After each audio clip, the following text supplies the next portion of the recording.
And I remember I was taught a lesson up there that I'll never forget. A lesson that a lot of young Americans would want to learn. I'll tell you, I'm telling you, seriously. And you're young Americans, but I'm telling you this. This is the lesson. George and I went in and sat down, and I was wearing a hat. I had a cap on me. And this elderly man came over and bowed, like that. Put his hand over and took my cap off. Walked over and hung it on the thing. The hook on the wall. Yeah. The cap on the wall. Do you know something? I've never felt as low in all my life. I stood up and I thanked him. I knew what he was doing. Mm-hmm. You know what I mean? It's the custom in here. Yeah. You take your cap off, okay? Mm-hmm. Do you understand me? He said he did it such a way that he didn't hurt my feelings. You know what I mean? He did it in such a graceful way. Yeah. That the way he did it. But anyway, the reason we went there, George and I, was that you couldn't get drink. You had to be there, and you got drink there. You know what I mean? There was no store where you could go and buy a drink. But we got a bottle. We went out and we were going back to the ship, and we had to be going back. There was trees, a wood place. And I remember George saying to me, he moved in against the tree, put his back to the tree, and took the bottle out. And he said to me, I never realized for it. He said to me, watch my back, Irish. Oh, Jesus, when I had him saying, watch my back, Irish, do you understand me? I says, we're in dangerous territory here now, because I know George, when he told me watch his back, he meant there might be somebody around looking for me. We got back to the ship and we took off, and I'll never forget that night. Willie Casey, I come to you again. It was a reciprocating pump that we had. You see, so the pump used to go down like that. It was near the bulkhead there, you see. The pump used to go down like that, near the bulkhead. So Jesse was working at it, George was working at it. His wrench got jammed against the bulkhead, and the shaft couldn't go down, and it was forcing the shaft out. And I saw it. I'm a quick thinker too, and I took my shoe off, and I drew up the belt of my shoe, and Jesus, I hit him in the hand. He had his hand on the wrench, and he said, "Irish, you do me more fucking harder than good." You know what I mean?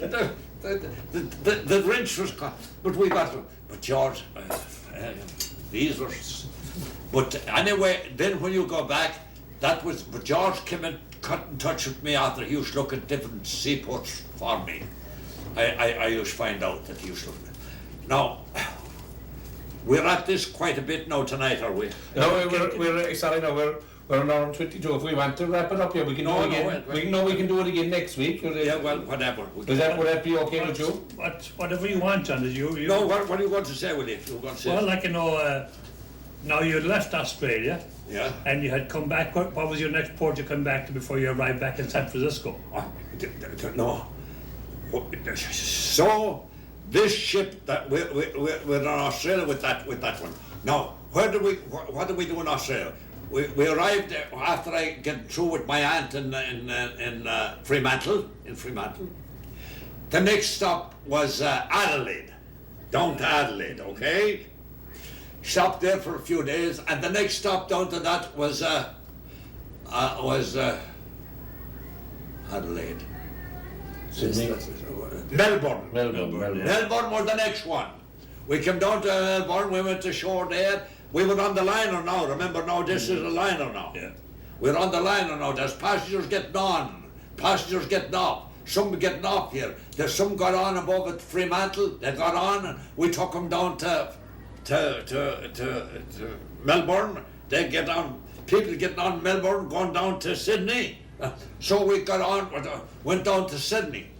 So, there's two spots in the seaman first will ask, where is the nearest pub? That's the first, seaman's pub. That's the first thing he'll look for. He'll look for some other houses after that, but he'll look for a pub. But anyway, in Fremantle, we got away from Melbourne, we're down to Sydney. In Sydney, there's a beautiful beach. I remember I was very funny. I always would try to go to level up if I could. So I went out to Bondi Beach. Bondi Beach is a beautiful place in Sydney. Yeah. So I was out in Bondi, but the funny thing, I went into a pub in Sydney, and we used, along with you seeing the things that are behind my back here, the crochet work, we call it, crochet, this work, we used to make crosses with matches, beautiful, beautiful. You make a Celtic cross, you see, draw it out, and then you get the glue and the match, the matchsticks, and you put it all, you make a beautiful Celtic cross, and then you turn the base and everything, beautifully done. And to turn it upside down, then the guy will always put his name on it, who made it, in the back. We'd get a little piece of glass cut and put that in, glued in. We were able to do all that inside. So I saw the cross up inside in the bar, and I was in Sydney, I saw the cross, the Celtic cross. Jeez, when I saw it, I said, God almighty. I said, would you hand me down that cross, please? I said to the bartender. I got the cross. Martin White, I helped to bake it myself. I helped to make the cross with Martin White. Martin White's name in it. He said, yes, I said to the bartender, I said, yes, I helped to make that. He couldn't believe it. He sent for the owner. Came down. I told him, he has nephew or somebody in Clare. Mm-hmm. But that was one of the things that happened. So that happened to me in Sydney. Do we want to leave it here now for tonight? Yes, and what we'll do then is we'll move on to America probably next, I'd say. Well then, hold that tape, so then don't close that tape out. Keep that tape. Or do you want to make a new tape? Well, no, you have to. We've an hour and 20. I think they only go for about 2 hours. Okay, well, so we have to just make another one again. Then finish that tape out. We're going to finish. Before you close this out, there's one little thing about it. There is one ship, I've other ship. Then we have, as I say, I pick my spots, you see. I pick my spots.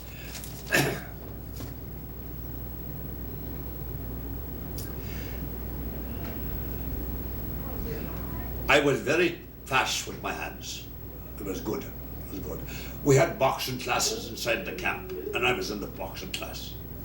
We were good at it. We were good, but I was very handy, very, very handy. So I had no fear. You understand? I had no fear, none. No fear. I was able to handle myself. I had many fighters when I was a seaman. Many fighter. I'll have to say this. We're all here Irish. I was never beaten. One man said one time, he said, if you want to beat Hunt, he said he'll have to be 6 feet under. He'll come back. So, as I said, I had not to lose. So, there was a ship going out called the Beaver Glen. The Beaver Glen belonged to the Canadian Railroad. The Beaver boats, Beaver, the Beaver Dell, Beaver Glen, Beaver Cove. This is not to do with fighting, but we were the first ship up the River Lawrence after the freeze. You see the freeze here in North America, right. You know what I mean? St. Lawrence Seaway, it's frozen over. We were the first ship up. So the first ship up got a gold cane.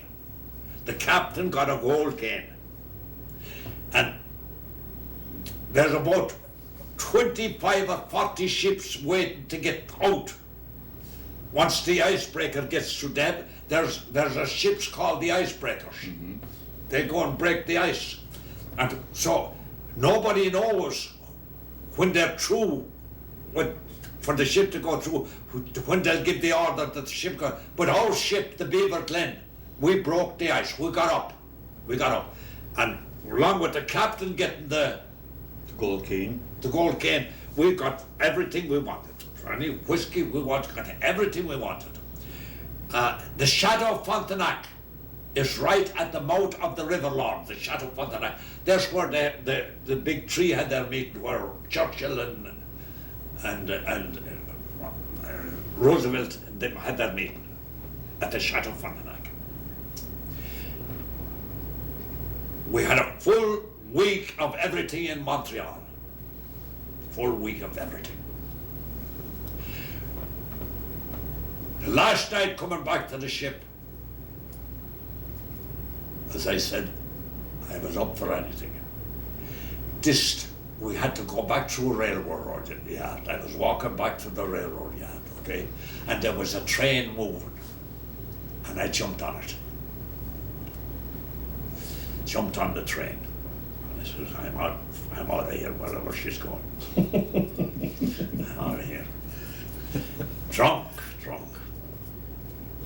Woke up in the morning, I'm still in the same place. She's shunting all night. I said to myself, I'm somewhere now. No, this is true story, you see. This is my life. So we leave it at that. We leave it at that tonight, We'll go yeah. back with it and some